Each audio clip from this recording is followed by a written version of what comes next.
中国对维吾尔族强迫绝育政策越来越受到媒体的关注，并且出现了新的细节。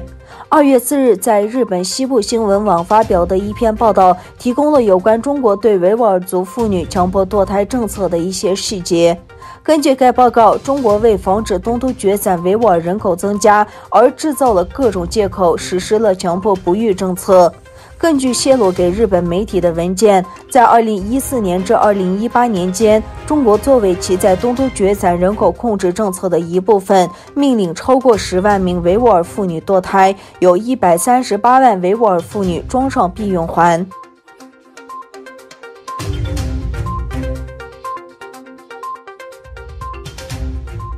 2月5日是印尼大屠杀24周年之际，比利时维吾尔协会和土耳其人非政府组织聚集在比利时首都布鲁塞尔的艾伯丁广场，抗议中国在东突厥散的种族灭绝。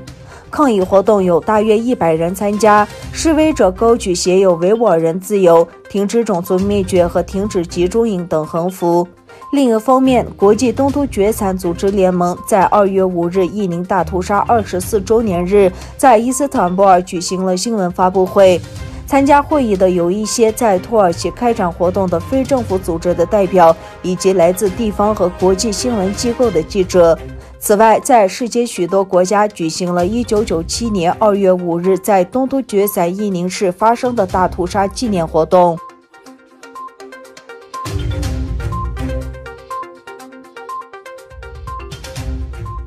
继美国参议员提出呼吁重新招标抵制北京冬奥会后，加拿大均有国会议员表态，指控中国政府对维吾尔人种族灭绝，要求抵制2022年北京冬奥会。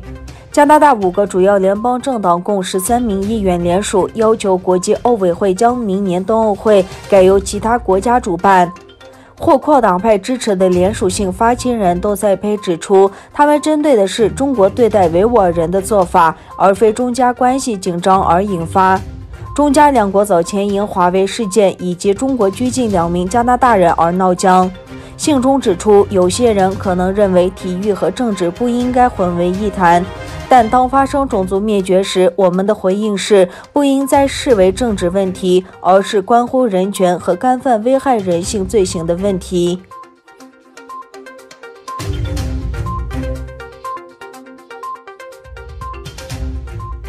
英国媒体近日披露，英国政府在过去1年间悄然驱逐了3名记者身份的中国间谍。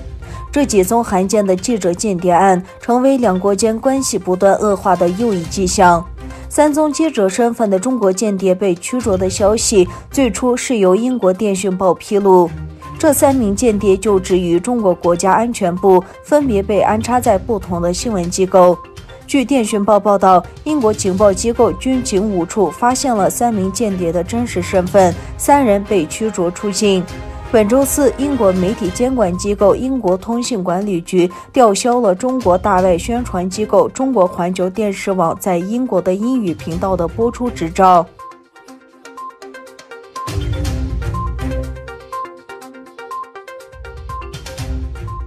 日本政府6日禁与中国公务船在海警法实施后首次进入日本领海，向中国政府抗议，称这是无法允许的行为。